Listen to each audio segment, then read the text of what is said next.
Sisters who watch. Sisters who watch. Sisters who watch. Gladiator II. Hey y'all, hey, welcome to Sisters Who Watch. Hello, I'm Shelby. And I'm Laura, and we're sisters who watch everything, TV, movies, sports, concerts, even men thinking about the Roman Empire. We love to watch, and we love talking about it even more. Today we're watching Gladiator II. Ridley Scott's epic historical action sequel film to 2000's Gladiator. And before we get into it, please make sure you're giving Sisters Who Watch 5 stars wherever you listen. Rate, download, subscribe, follow us on social media at Sisters Watch. Buy merch on our website, all that good stuff. Thank you all for your support. Okay, Shelby, we have two very, very special guests today. Please introduce them. Yes, we are thrilled to have Katy and Nathan from the Queen's podcast with us today. Welcome. Hi. Hi, Shelby and Laura. We're so excited to be here. I met you both at Podcast Movement in August at a Spotify panel where y'all crushed it. And I immediately was like, I have to talk to them afterwards. And I'm so glad we are now having you on the podcast. Yes, I'm so excited. I'm so glad we met. That was such a fun panel. And yeah, when you came up and talked to us afterwards, I was like, oh, I love this girl's energy. I think we talked about Love is Blind. I want her hair right now. I mean, Shelby's hair looks amazing. I want it. Give it to me. And then I went home and listened to y'all's episode. I think the first one I listened to was on The Bear season 3. Oh, yeah. And we had the very similar opinions of, oh, well, that was boring. And I was like, these girls are great. Thank you. And we'd love for y'all to let people know about the Queen's podcast. We think it's like a perfect collaboration today because we're talking about historical film. Yeah. And you guys talk about historical queens. Well, so we are in our 8th year of the podcast. Amazing. Oh gosh, it'll be 9 years in March, actually. Oh gosh, that makes me feel so old. Oh, it makes me feel accomplished, Nathan. Change your perspective. Accomplished. I need to change my inner dialogue is what I need to do. Yes. Nathan, give the listeners the TLDR on our What's Queens All About? It's basically like a drunk history but feminist version. Sure. We talk famous women in history. We match them up with a boozy drink, and it's two best friends from like a long time ago, high school, middle school. Like we've known each other. That's a TLDR. It's just two best friends who talk about women in history and pair it up with a boozy drink. So ton of fun. We just finished a 3-part series on Elizabeth Taylor and paired it with like a violet colored cocktail to match her eyes. And yeah, it's a little bit comedy, a little bit history, a little bit not always suitable for work. Mainly my fault. But hey, history is not G-rated. So nope. Yeah. And I personally really loved your Tina Turner episode. And I think it was a couple parts. But I was so into it because I don't think I realized so much about Tina's life. It's great. Yeah, like I always knew that there was a tumultuous relationship between her and Ike, right? Like I think everybody kind of knows that, but you don't know how abusive and toxic he was towards her. And it's just like eye-opening of this woman who was not only able to overcome that, but succeed tremendously.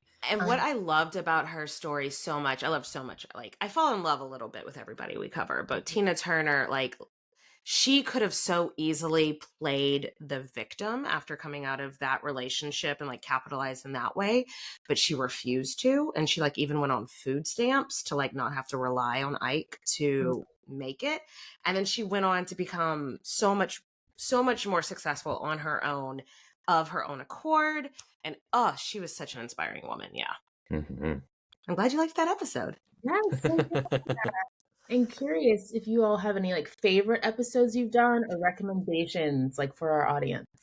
Well, I wanted to recommend, since we are talking about ancient Rome today, some of our ancient Roman episodes. We have a 3-parter on a woman who was known as Agrippina the Younger. She was the sister of Emperor Caligula and the mother of Emperor Nero, and a very, very powerful woman in ancient Rome. So if you want to learn more about true facts from ancient Roman history, that might be a good jumping off point for you. Katie knows this, is I tend to go more towards Eastern queens, and a lot of historical stuff is written in European, Western European specifically, so a lot of it is very white-centric. And so after a while, I'm like, I am done with white people. Let's move on to someone of color. Fucking white people, am I right? And for me personally, like, the Asian culture is just so ancient that there's just so much information there. So like people like Empress Myeongsong, right? Myeongsong was one From of them. South Korea. Yeah, and there's another one that I'm missing. We did Empress Sichi. Sichi is the other one that she was just ruthless and just like literally planning things. I just love Eastern culture because it's such a break from Western culture of like the oldest boy inherits the throne and this is how it's going to go.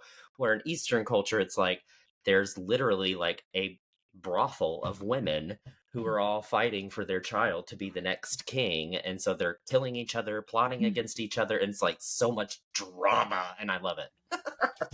Ooh. That was a good suggestion. Empress Sichi was really interesting. It's also interesting in both of the Chinese women that we've covered.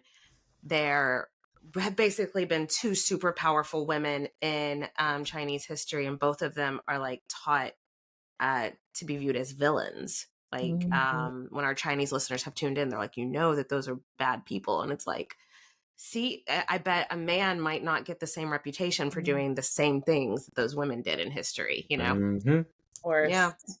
I love it. But yeah, I love how y'all are kind of like, you know, relearning history and kind of, you know, giving a new perspective because, right? People are like, oh, these are the villains. And it's like, well, actually, maybe a man wrote that like 1,000 years ago. Let's really think about it. Exactly. And even we have gone into episodes thinking, oh, this woman's a villain. This woman's a villain. And then we're like, wait a second. Was she a villain or did she just piss off men and men write the history books? Exactly. And we're also curious if you guys, right, we're talking about Gladiator historical film. Like, do you have a favorite, like, historical movie or TV show? Like, I do. I love The White Queen. It is, it's a show set in, have you all ever heard of this period in English history called the Wars of the Roses? No. It was like this really tumultuous time in English history where it was like a civil war of two different families that thought they should be ruling. And so I think it's on Stars, maybe like 10 years ago, made this mini series. I love it so much because I don't need my historical mini series to be 100% historical accurate if they're entertaining. So long as they're accurate enough and the chemistry is good enough and it's entertaining enough, in my opinion, it walks that line so perfectly of being super entertaining and historically accurate enough. But most importantly, for a miniseries, everybody on it is hot. Ooh. And that really resonated with me. Oh, I gotta watch. That's it. But no, it's that's my favorite series, not just because everyone's hot, but it doesn't hurt. Are they hot, historically accurate? Doesn't matter. They're hot. They're hot. I think mine would be, Katie, you'll be very happy because you've been suggesting that I watch this for quite some time now. And I finally did start watching it. The Empress. It is a Netflix series on Empress Sisi, or Empress Elizabeth of Austria, right? Austria, yes. Empress Sisi is a very interesting character. I don't want to spoil anything, but she's got so much to her story. And the Empress is just such a great. I definitely recommend if you haven't picked it up, pick it up, because Katie's been telling me to, and then all of a sudden I watch it, I was like, oh. And it also has very pretty people in it, so that makes it good. What about y'all? Do y'all have favorite historical shows or movies? I'm not sure. I feel like I have a hunch for Shelby though. Shelby loves Bridgerton. Yeah. But does it count as a historical show? I mean, it is. It's just Ish. The Regency era did happen. And Jonathan Bailey. Enough said. Hot people outweigh the historical accuracy every time. I believe that. So I am a Bridgerton fan, but also I did watch Downton Abbey, and I'm like, does that count maybe more? I'm not sure. About the same level of I historical know. accuracy. You know? It's so ironic. I was a history major in college, so like you'd think I'd probably like the more accurate historical shows, but something about the ones that take a bit more license and I love a creative license. Yeah. Me too, because I've got Google, and if I want to find out if it actually happened, I just Google it, and then I find out, oh, they lied to me. Surprise. Well, you know what? So we have a Facebook community with a couple of thousand people in it, and what I find over and over again is that these shows that maybe take a creative license with history get people interested in history, and then they watch it, and then they go look up and learn the actual facts. So long as they're not presenting themselves as educational material, if it's getting people interested in history, who cares if it's not all by the book, you know? No, for sure. I agree, especially since history sadly is kind of like a dying major and like people don't care about it as much as they should. So any way to get people into history, like we need that. Whether it's or movie. We have friends that have a show called Right Answers Mostly. And their tagline is history is just gossip. Oh, wow. Getting your PhD in history is just getting an advanced degree in talking shit. And I'm here for it. Yes, that was my degree. Yeah. Oh, Shelby. All right, we know Shelby likes to gossip. Shelby, tell us the background of Gladiator II. Yes. So, as always, we like to start with the log line. After his home is conquered by the tyrannical emperors who now lead Rome, Lucius is forced to enter the Coliseum and must look to his past to find strength to return the glory of Rome to its people. This is the sequel to the classic film Gladiator that came out in 2000 that was critically acclaimed, won a lot of Oscars. Had you guys seen the original Gladiator? I had, Katy had not. And so it was very interesting to be like me having that prior knowledge of the storyline and Katy not. And us both going in and having opinions on it. Yeah, but it was really easy. Like, yeah, we went and saw it in the theater together. It was easy to just like lean over. First of all, they laid a lot of context clues, so you could piece it together pretty easily. But like there was just a couple of times where I'd have to lean over and be like, "What was that?" And then I wasn't completely lost not having seen the original. I'm like, oh, did she used to date Russell Crowe? And I was like, yes. Oh, okay. Yes, they definitely leaned into the nostalgia in this movie. And I think, to your point, that helped for people who hadn't seen the first one, but then also for the people that were returning fans. Like, there were a lot of Easter eggs and nuggets. So, like, oh, yeah, I'm excited to see, like, Connie Nielsen's character is back, or that they're alluding to Russell Crowe with the sand and the hands. Like they had little things for fans to recognize, which I appreciated, especially since Laura and I decided to rewatch the first movie before seeing the sequel. So it was like fresh in our minds. That may have helped if I would have done that, but at the same point, I'm like, I did appreciate the flashbacks and me being like, whoa, this is Nathan 2000s when I was not doing the right thing. It's like, oh yeah, that happened. So it was really cool to even get like a refresher too. No, I will say that original movie was such a big part in pop culture history that even though I've never seen the movie, I'd seen like the thumbs up, thumbs down. I'd never even seen the movie, but like I know, are you not entertained? Like it was enough of the culture of like what was going on that I still kind of feel like I knew the gist of it without seeing it. It is funny. Like didn't remember like how many, like, to your point, like culture, like pop culture things were in the first movie. And then Laura and I rewatched it and we're like, oh my gosh, yeah, are you not entertained? And like all these things. What's interesting, this movie had a lot of like new faces, but returning ones as well. So Ridley Scott came back to direct, and the cast also returned Connie Nielsen and some of the other kind of side characters from the first movie, which was crazy to see because a lot of them still looked really good. I was like, the first movie came out in 2000, like insane. They still look great. But then a lot of new actors like Paul Mescal, Pedro Pascal, and Denzel Washington. Particularly like Denzel. Like I know a lot of people were like, "Oh, I'm just here to see Denzel."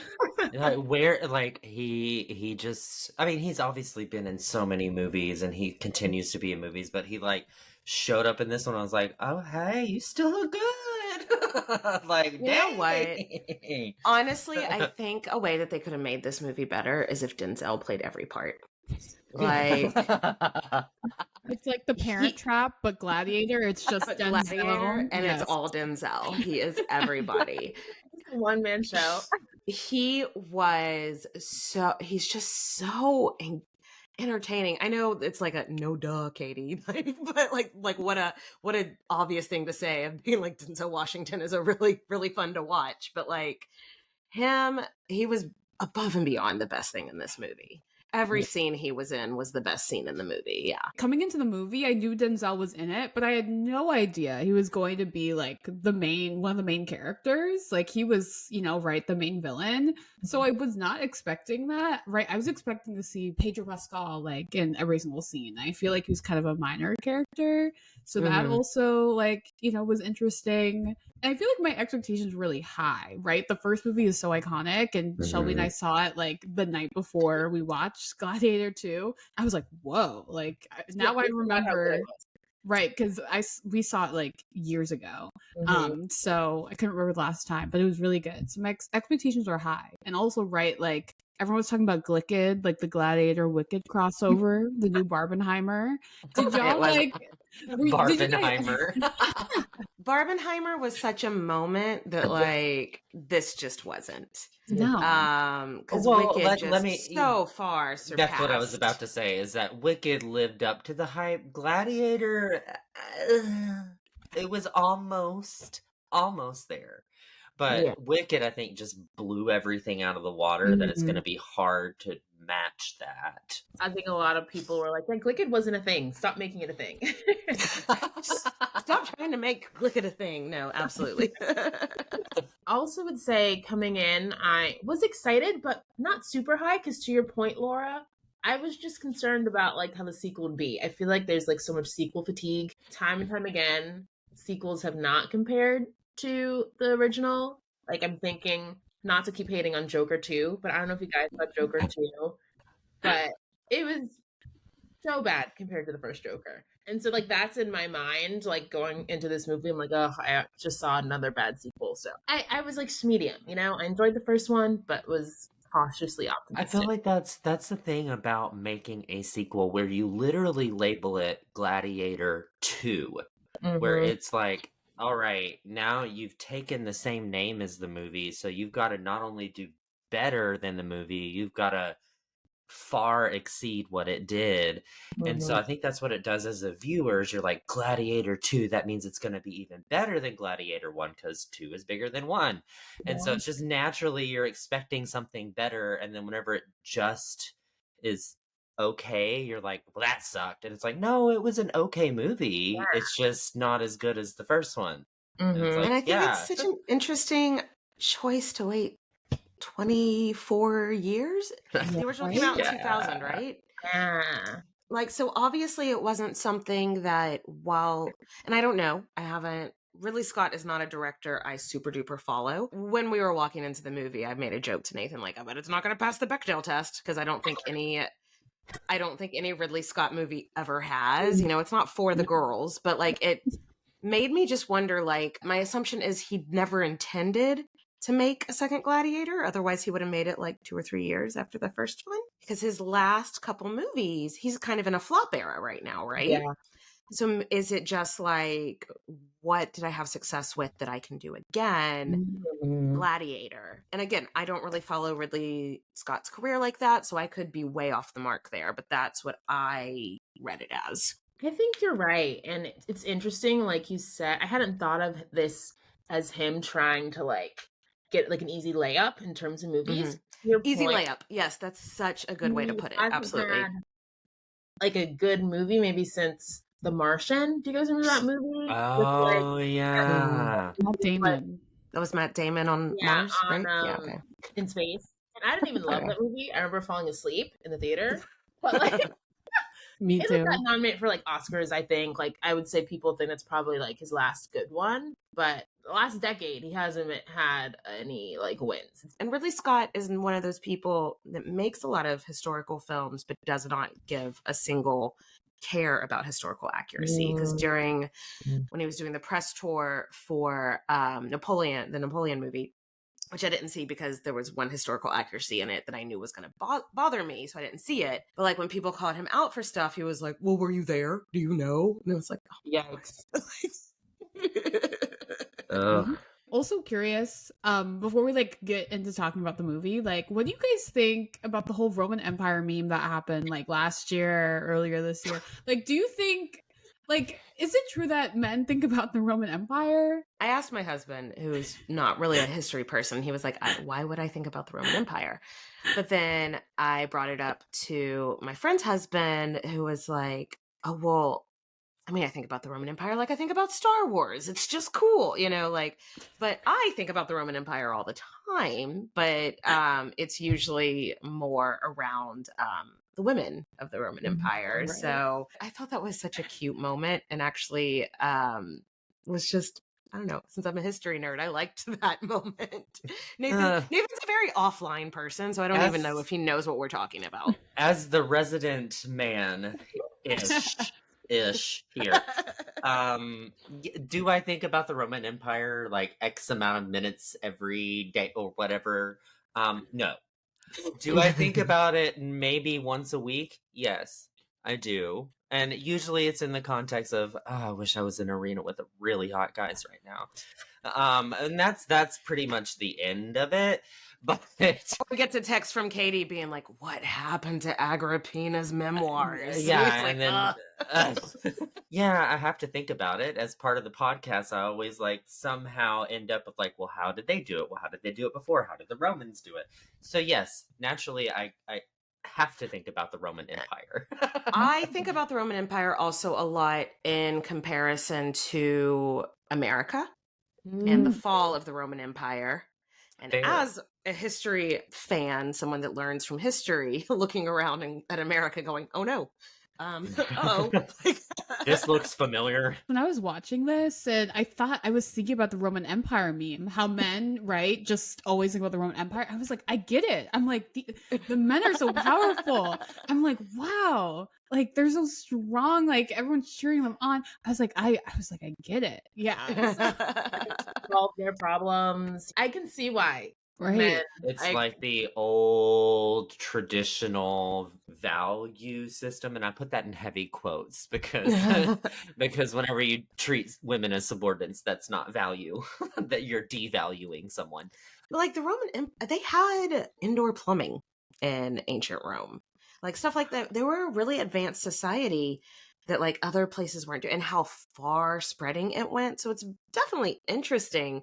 I thought the whole meme was very cute, though. Just like seeing these guys just geek out. Katy is one of the men that thinks about Roman Empire at least one time out of every 8 minutes or whatever it was. Yeah. Oh, I wouldn't say but once a day, sure. Sure. I think about Caligula waging war on the ocean probably every other day. Yes, absolutely. There was a Roman emperor named Caligula that had all his soldiers go and take their daggers and stab the ocean. Because he was waging war on Poseidon, the god of the ocean. But no, women are too emotional to run things. Yeah, tell me more about that.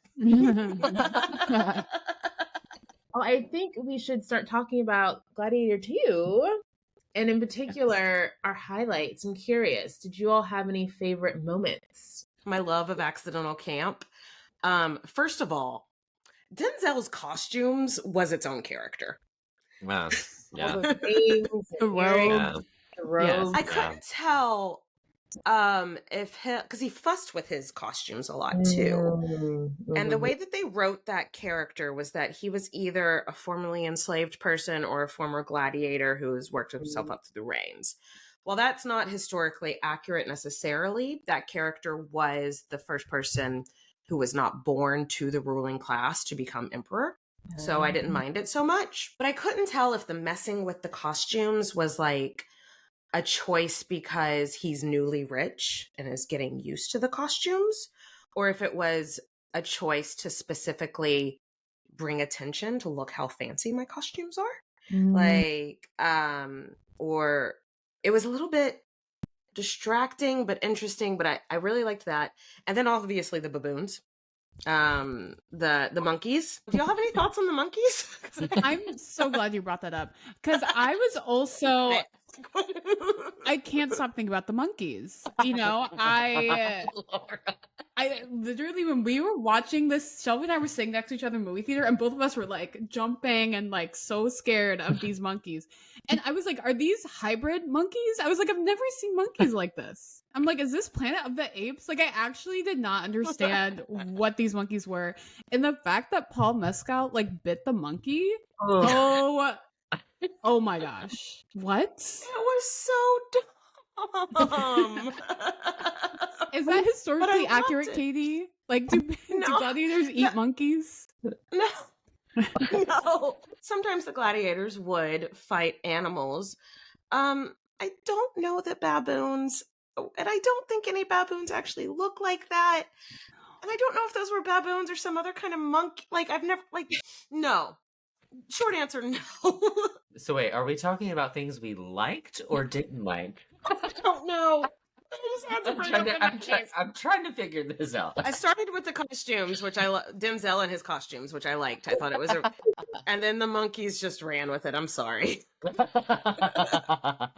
So I think for me, I think with any gladiator film, it's the fight scenes that are the things that the production company spends their time on, because that's gladiator. Like, it's in the name, you're gonna fight. So that was probably like the best part. In those fight scenes, there's a couple, aka the water scene, that I have major historical problems with. We can come back to that later. Yeah. We can circle back to that. but overall, the fight scenes were good. Like, they were decent. Like, I was not upset by it. And I did like the opening scene when they're being conquered, because that's a huge part of the Roman Empire. That's why the Roman Empire was so big, is that they just conquered everybody. So I think they kind of, and all the other lands would have known that that was something that they needed to train for. So I thought they portrayed that really well, the opening scene of them going to war and his wife being a warrior as well. I thought that was really well done. I similarly was like, I think my favorite moments were just like the battles. Yeah, because what else was really in the movie? You know, It's the same. particularly all the ones that Lucius won. At a point, I was like, how is he winning all of these? Like, how is he biting a monkey? How is he beating, like, lions? Like, it was getting a little outlandish. But I was like, okay, good for him. He was crushing it. And, like, those were entertaining, like, seeing how he was somehow going to win, because you knew he was. You know, I feel like that's, like, something that we just have to do as moviegoers, is sometimes suspend reality. The Hunger Games is one of my favorite movies. How is Katniss shooting every single person? Well, she's really good at shooting. Peeta's just really strong. Sometimes you just have to suspend, like, reality and just be like, he fights. He fights real good. They never explain why he fights so good, but he fight. Like, you just gotta go, yep, he fights. Laura, what about you? Did you have any favorite moments? The fight scenes, I mean, those were definitely highlights for sure. I liked the flashbacks with anytime we saw Russell Crowe as Maximus, loved it. I thought that was great.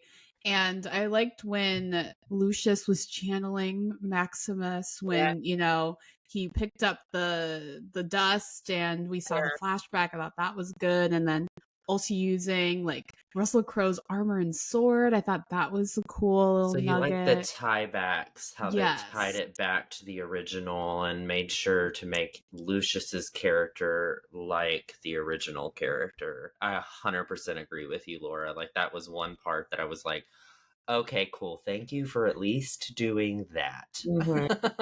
Yes. Thought the way that they tied in the OG movie and this new one, right? Like, Katie, if you've never seen it, you could still, right? You still kind of understand what's going on.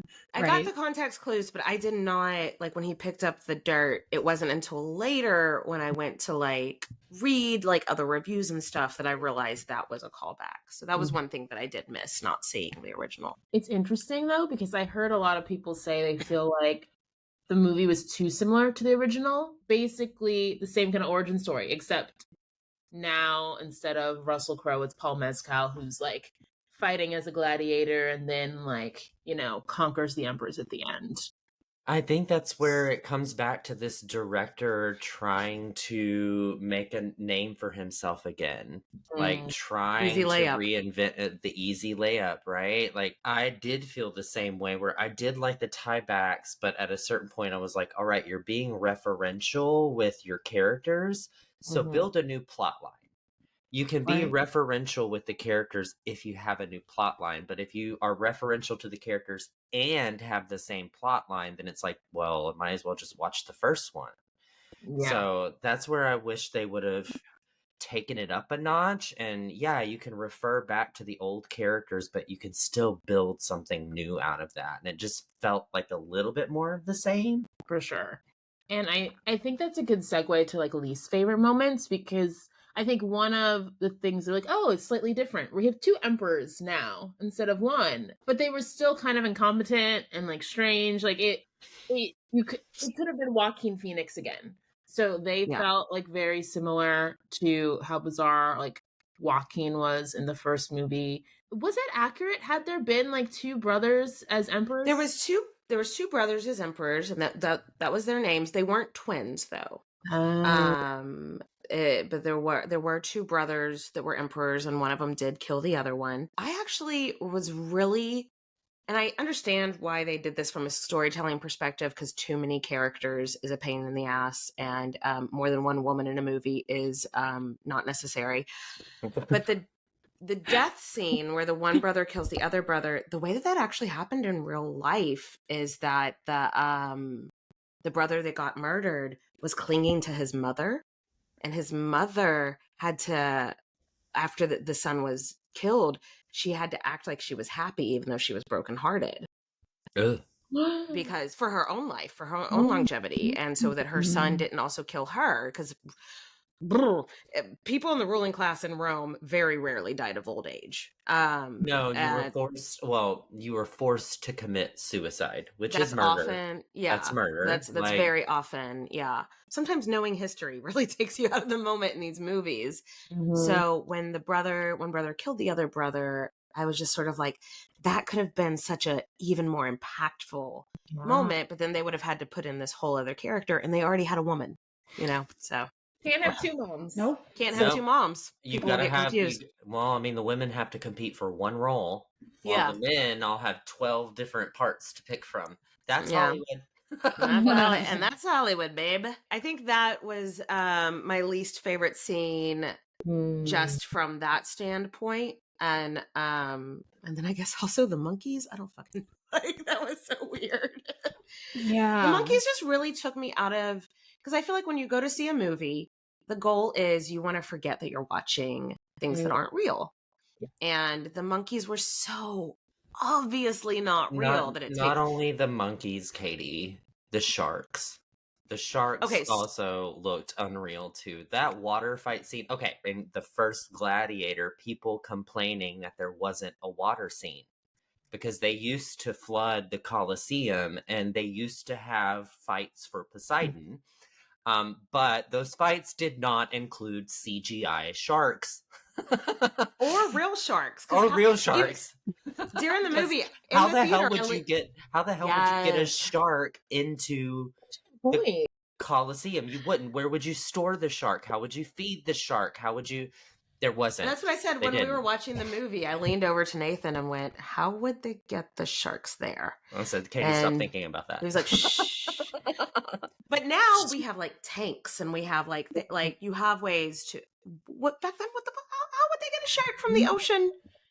And they did flood the coliseums. Those were a thing, like to reenact naval battles and stuff like that. That actually happened. But how would you get a shark? Not just one, but like 10. All the sharks. Yeah. I didn't even think about, where would you store them while you were waiting to flood the coliseum? They could have taken that water scene and just done a naval battle. Mm-hmm. And nixed the sharks, nixed everything, and the men could have just been on ships fighting. And it would have been fine. And that would have been historically accurate too, because that's exactly what they did. And that was one of those moments where I just feel like the director was trying to make up for what he didn't do in the first film, trying to do it in the second film to like give himself some peace of like, I did it. And it's like, okay, bro, you did it. Go to bed. See, it's helpful to have the historical accuracy because I liked the water fight scene. Like, I thought it was like very intricate and intense. The fact that they were on water in the Coliseum was like, whoa, that's so impressive. And I think it would have been just as fine without the sharks. Like, I don't think they added anything, you know? No, they didn't. And it was like, they just took you out of the moment. I think the whole thing was like, oh, if you fall in the water, you're dead. Well, then put some weights on their ankles so they drown if they fall in the water or something. You could have done something that wasn't CGI that takes you out of the moment. Because yes, we're in the modern era and CGI is used instead of real animals. Because yes, I would rather a CGI baboon than a real baboon. Okay, let's be real. But I would rather none of it if you can figure out a better fight scene. Because the CGI always takes me out of it unless you're Game of Thrones and you've got a dragon. That's it. Why didn't they hire, I mean, I'm sure this movie had a budget through the roof. Hire the CGI dragon people from Game of Thrones. Because those dragons, like, it doesn't take me out of it. But I guess I also don't have, like, a frame of reference to look at a real dragon. Yeah. So true. I'd say for, like, my least favorite moments, it was honestly every time Denzel's character, Macrinus, killed someone. Because he did not play. Like, when he killed both brothers. He killed both brothers. One with like a needle in the eye or whatever. Oh, in the ear, I think. Yeah, it was so bad. He killed the mom, Lucilla, right when Lucius was about to like save her. Oh my Brutal. God. Yeah. Like he was so evil. He also told them to shoot, or told the emperors to shoot Pedro Pascal's character, General Acacius. Like Denzel's hands were like on all of it. And it made him like a good villain, but I was like, ooh, this was like a little brutal for Very me. evil. I don't like gore, and like all of the deaths were pretty like. I had to hide my eyes in the first brother that was like when they stabbed him, because it was just so much blood. I will say that's probably like one of my least favorite parts of the movie. Especially, we just saw the first original movie the night before. The second one was way more violent, way more gory. And I just didn't really understand why. Like, the first movie, I think, was just better overall. And it was still had the violence and intensity, you know, testosterone, you know, all the men. But I just didn't understand why there needed to be so many gruesome killings in this movie. It was a lot. It was a lot for me. I think they just do it for shock value after a certain point. It's like, once you kill one outrageously, you gotta kill them all outrageously. And it's like, no, you don't. You really don't. Calm down, bro. I have a question for everybody. The emperor with the pet monkey. How did we feel about the pet monkey being appointed as a senator? Because on one hand, I was like, well, that's not historically accurate. I think they're borrowing from this time. There was another guy, the Caligula, the guy that fought the ocean. He appointed a horse a senator. So I was like, maybe they're pulling from that. But also, it was just cute. So I liked it because it was cute. So I'd love to know y'all's opinion on the monkey and the diaper and the little toga. It was cute. That's all I'm going to say. Okay. It was cute, but it was also like bizarre. I was like, how are there no rules or checks and balances in place to not allow him to appoint like a animal as his like right hand man. Like that was just like insane to me. I think it showed maybe like flaws in, you know, the Roman Empire and just the I thought it was because like after he was like, my monkey is now a senator, Denzel's character was the first to stand up and be like, yeah. And I wondered if it was used as a plot device to show how he was enabling to like gain power. Yes, I feel like the monkey was a bit of comic relief. And it was cute. It was walking around in its little outfit. I mean, I don't know what was up with, you know, the other brother that no one took seriously, but clearly he maybe had like a mental health issue or something. But yeah, it was interesting that everyone just like did not take him seriously. And you could, yeah, I felt bad for him. He was just like, you know, a joke to everybody. I agree with the comedic relief. I genuinely think that's the reason the monkey was brought into the story. It's like, murder, murder, murder, laugh. Murder, monkey has on a toga. Yeah. Laugh. Like they have to break up the murder with something to make you go, ha ha ha ha. Because otherwise you're gonna be like, oh my gosh, I need a drink after this. Ugh. Yes. And I'm so curious, like, what did y'all think of like the ending, Lucius killing Denzel? Like, were you satisfied with the ending? I made the weirdest noise when they cut off his hand. Like when he cut off it, like I think it made Nathan laugh because we're in the theater and I went, ugh! I just was not expecting the hand to just come right off. And then the face he made at his, where his hand once was accidentally camp again. Like, just like, to me, it felt like they were like, all right, we need to wrap this up. So like they were trying to do a quick ending. Yeah, it wasn't very effective for me. I kind of liked the first one because to me in the first one it was kind of novel to kill the main character at the end and the main character is dead and you're like you fall in love with them and then all of a sudden they're gone. And so I was halfway hoping they would kill Lucius. Like I was halfway hoping he would die, but it's like I don't know. It felt like they were trying to make a happy ending out of everything, and it was like, ugh, this is the Roman Empire. It fell. It was awful. Like you should show the ugly side of it and what it did to people, and don't give me a happy ending. This is the Roman Empire. Yeah. Like, so I was just kind of disappointed with. It felt too Hollywood happy ending, yay! And it was just like, I mean. ugh. Nathan, I can only, and now I'm not an expert on every single Roman emperor, but I can only think of one Roman emperor that died of old age. Like you weren't expected to have a long life in the Roman. You were powerful in the Roman Empire. You were probably gonna get murdered. Yeah, no, I think that's a good point. I hadn't thought of it as like a let's wrap it up. But now that I reflect on it, it did feel anticlimactic and like of all the crazy like battle scenes and fights and of all the ways that Denzel did awful things for him to kind of die quickly in a river, I was like, okay. Like it didn't feel like the right kind of big ending for the level of movie that this was. So it did seem to your point, like, okay, let's just quickly wrap this in a bow. Denzel died. This is running long. Yeah, literally. We gotta speed it up. I'm curious if there's anything else that stood out as like historically inaccurate or like especially accurate in the film. What was Lucius' mom's name? I know she was the daughter of an emperor. Lucilla. But yeah, her timeline doesn't really line up with this. And she was executed, but they didn't really execute their royalty publicly. Like she was sent to an island and quietly killed, you know?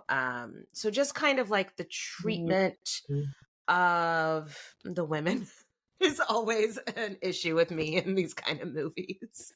Like she had such an interesting story, and the mother of the brother emperors had such an interesting story. And just being cut out like female erasure in history in the Roman Empire, which is, you know, supposedly only men are interested in, always frustrates me. To your point, it's crazy how there was like only one woman in the cast, or maybe there was like two. It was the wife that died early on. Yes, the wife that died early on. There was a maid, right? Who listened These are in. such great characters. Such great characters for women to play. The maid. Yeah, the The maid maid who who gossips. Dies in scene Yeah. 1. Yeah. Yeah.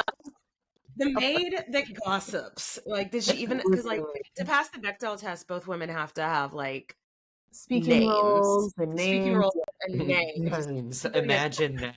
A woman who has a name. Crazy. Gosh. And I also feel like people were saying how Paul Mescal is like this amazing actor and we're gonna crown him as like the next up and comer. And I thought he was like solid, but I didn't leave away like, oh my gosh, this guy is amazing. Yeah, it was like meh. Like it was like he was good, but meh. Like I've seen better male performances. Yeah. The role just, I feel like you could have had the most accomplished actor in that role, and it was just kind of, it didn't have enough to wow you in the script. Do you know what I'm trying to say? Like, it just wasn't, it was a very one-dimensional character. Like, so maybe he is a good actor. Yeah, I was also curious about Paul Mescal because he's kind of like the it boy, right? He's like popping up and stuff. Everyone's talking about him, and people were like, "Oh, he's so hot." I personally, I don't know. I think he's like a like decently looking person, but I'm not like, oh my god, like I don't see him as a heartthrob. Same. Like Right? I respect everybody else's attractions, but everybody was like, "Oh my god, Pedro Pascal," and I'm like. Really? There's so many other guys in Hollywood that I could be like, oh my god, he's so dreamy. But Pedro, okay. I get the Pedro thing. If maybe you not have this movie. But if you have a type, that like older Latino man who's balding and that's your type, then great. Like lean in all the way and I'm here to support you, but that's just not my type. I think Paul Mescal is perfectly handsome. I do like that, there was those interviews with him because he had met either the King or Prince William, and somebody was like, "Oh, was that exciting for you?" And I do like how polite he was when also being like, "I'm Irish, not British. Please learn your history." Like he said it in the nicest way possible of like, "I am Irish. Americans, please learn the difference." And like I did think that was cool because I remember when Cillian Murphy like met the royalties and royals and just was a little bit more pushy about it, about like his disdain. So but he's perfectly cute. That scene where he's doing all the rowing though, those back muscles. Oh, Katie's got feelings. Hello. Yeah, that's actually really the scene he looked best in, I think. You know, he was... The one where we're not really looking at his face. Yeah. When his back is to the camera. Face down. Yes, I must say his body was banging. He looked good. He did like, he had the Russell Crowe physique, like all of that. Yeah. But this is my first thing seeing Paul Mescal in too. And I was like, so I didn't really get the hype. I was like, he did a solid job, but I wasn't like blown away. I think we're ready for a game red flag, green flag, 1, 2, 3. Is it a red flag to date your subjects and or subordinates? So Lucilla was, she was to General. Yes. And she also, dated Maximus, right? So is that a red flag? Our queen dating her subjects? Yeah, there's definitely a power dynamic there. You're my subject. You will listen to me. You will do what I say. So yes, if you piss me off, I can have your head cut off. Yeah, there's a little bit of a power struggle there. Red flag. Yeah. Yeah. It also was interesting to me. I was like, is her type a general? Like the fact that she was always apparently, yeah. She knows her type. So okay. Next question. Is it a green flag to lie to protect your son, like Lucilla did with Lucius? That's good. That's good. Oh, it was? That's a green flag. Oh, Lucius was I'm just curious because Lucius was like so mad. Like Lucius was trying to fight. Like he didn't want to talk to the mom at first. So I also like think what she did was good, but I'm just curious. Like it was, she shipped her son off, to never see him again. That's wild. True. There is that whole dynamic of like, I did this to protect you, but it's like, but did you actually do what's best by your son? Looking at Roman history, yes, she did, because her son would have been dead by 9. Like, he would have been dead as a child, like, because he was the child of Maximus, and he's a threat to these senators, so they would have offed him.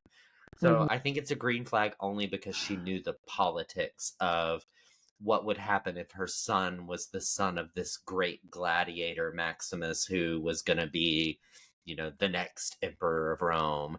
It's like, all of the Roman emperors would have wanted to have him offed the moment that they met him. Rome, for boys born into the ruling class, was very dog eat dog. Even if you're like, hey, I do not want this, you could still like get killed at a very young age. So I think it's a green flag. I think the reason they wrote it as him being like pissed off is because what's the plot if he's understanding? Yeah. Because there's got to be the conflict, because they had to make the movie 3 hours, That's a really good point. Like, I'm so glad that we have our history experts here, because I was like, wow, oh my gosh, she shipped her son off. Like, I understand why, but because he definitely would have died, as a kid, if not. And also, that's like sending your son off when there's danger is almost a trope in historical storytelling. So I mean, like, look at Moses. Yeah. But yeah, if he would have just been like, cool, thanks, Mom, then that would have been boring for the plot,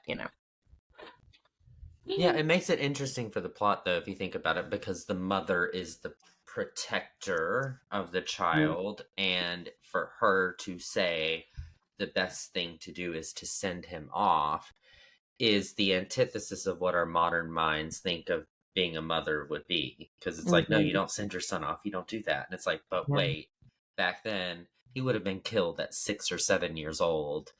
Even if he showed no ambition for the crown, they still would have found a way to say, oh, she's trying to get power, we got to kill the son. So it makes sense. It's awful, but it makes sense. Interesting. Okay. Thank you for playing red flag, green flag, 1, 2, 3. Great takes. Great takes. And okay, so is Gladiator 2 a wait or a watch? What are your overall thoughts? I think it's a great date movie. I'm going to put it in the same category. My husband and I went and saw Twisters. Kind of a dumb movie, but a great date movie. We shared some popcorn. We didn't think too much. Like, The best time. I didn't cry. If you want to go see a date movie, sure. If you're on a budget, wait till it streams. Yeah, that's why I say wait. I'm team wait. It's good, but it's one of those that cook a good dinner at home, pour yourself a glass of wine, and have a date night at home. Because in my opinion, it's not worth the $10 per ticket to pay for. And then like the $15 for popcorn, and then to me, it's like, it's not Wicked. Like, I would go see Wicked again and again and again because it just has that beauty to it. Whereas this, if I saw it another time in theaters, I'd be like, oh, that's annoying. Oh, that's annoying. Oh, and I wouldn't find joy in watching it a second time. And so for me, that's why it's a wait. It's like, just wait till it's out streaming and you can watch it, and you can have a date night at home, and have date night at home. Yeah. I would say it's a wait. I did think it was a very good movie, but like you said, Nathan, like we saw Wicked a few days before, and leaving Wicked, it was just like such a wonderful experience, such an enjoyable film. And I felt like this, like it wasn't like a fun movie. You know what I mean? Like I thought that I would say go see it if you really like the first one, if you're into like action, violence, you're into that. But like it was just really, gory and stuff. So, and I didn't think it was as good as the first one. If anything, I thought it was a bit predictable. I was like to Shelby and I were like, oh, Lucius is the son of Maximus.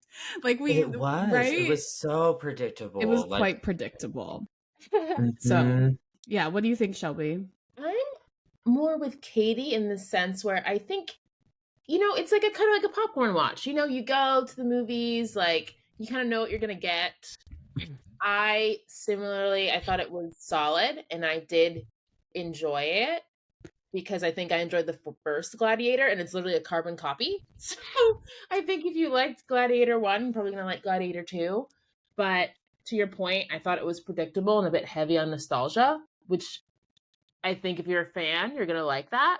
But overall, I would see Wicked again, like you, Nathan, instead of going to see this. Yeah. I just feel like not every movie needs to be Citizen Kane. Like sometimes you're going to the movie theaters just to have a thing to do to get out of the house, to not think about your bills, to not think about your problems. So it wasn't like so egregious that I'm like, do not go see it. But yeah, if I was choosing between one movie or the other, I haven't seen Wicked yet. I would definitely go see Wicked again. I know. It's this whole thing. Yeah, I might have seen it without her. So that's the whole thing. That's the whole thing. But I will go see it again. So No, but seriously, Katie, what are you doing over the next week? Because I want to see it again. Oh my goodness. So yeah, I'm a watch for Gladiator too, but I definitely I can see why there are hesitations for sure. Speaking of, like what to watch, we have a what to watch segment where we like to highlight things that you can watch related to the show or movie and things to keep in mind. So of course, if you want to watch the OG Gladiator, like you're craving more Gladiator in your life, it's currently streaming on Paramount Plus. Gladiator 2 did get nominated for the Golden Globe Awards. Got nominated for this new like cinematic and box office achievement award, which I don't think it will win since it hasn't done that great at the box office. And then Denzel is nominated for best supporting actor in a movie, which I can see why. Like, I think he was definitely the best part of the movie. Definitely. For sure. He's acting his butt off. And then there are the Oscars that'll be happening in March. Do you guys think Gladiator 2 will get any nominations? Denzel will. I think Denzel might get his supporting nom. I don't think it'll get any other ones. I don't think it'll get any other acting ones or directing ones. It might get costume, makeup, something like that. Yeah, set design. I agree.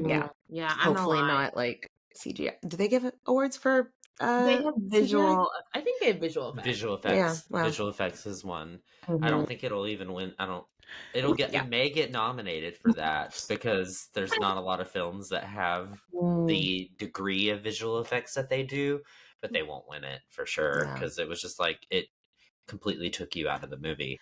This movie in general, people were excited for, but it I think underperformed at the box office, and then in terms of like critics, it's like doing okay. Like I think people don't have it as like one of the best movies of the year. So I think because of that, it might be hard for someone like Denzel to get nominated if people are just kind of low on the movie. Mm-hmm. Yeah. And then I didn't realize this, but they are rebooting Fantastic Four, and Pedro Pascal and Joseph Quinn, who is one of the Emperor brothers, are both in it. So two of the co-stars in this movie are going to be in the new Fantastic Four reboot. That'll be fun. Yeah. Next year. So it'll be very soon. Yes. More Marvel news. Apparently, Denzel Washington accidentally dropped that he's going to be in Black Panther 3. Oh. So if you make a Gladiator movie, you're going to get cast in Marvel, is apparently I mean, it's pretty close. You're a superhero in Gladiator, superhero in Well, thank you both, Katie and Nathan, so much. This is so much fun. We love chatting with you. And insightful. I feel like we've learned a lot of history today. It's been so much fun, though. I love the chemistry. We've had so much good time with you guys. Yay. Good. And before we go, like remind everyone like where to find you all, on socials and how does this work. I'll give that to Katie because I live on another planet and I hate social Nathan media. is the most offline person in the world. I, however, like when we were at Podcast Movement was during the very demure, and he was like, "Why do you keep saying demure?" And I was like, Yeah, she was like, "Let me explain this to you. Let Here's me the explain video." Or somebody was like, "Are you having a brat summer?" And he was like, "Did they just call us a brat?" And I was like, "No, but no, you can find us. Our most active social media platform is Instagram, and it's just Queens_podcast. We're very active on there, posting about everything. We always post like little slides to go along with each episode. So if we talk about something, you can see the visual component there. We are also on YouTube and Facebook. We have a Facebook community. But yeah, Queen's Podcast, wherever you get your podcast. And if you listen and decide you really love it, we do have a Patreon where we put out bonus content. So we'd love to see you over there too. Yes, go support Queens, everybody. Well, if you enjoyed this episode of Sisters Who Watch featuring the Queen's Podcast, please give us 5 stars. 5 stars wherever you listen. Rate, download, subscribe wherever you listen to podcasts. Follow us on social media at Sisters Who Watch. And you can buy our merch on our website, sisterswhowatch.com. Yes, we really appreciate y'all. Thank you so much for your support. Stay watching. Stay watching. Bye.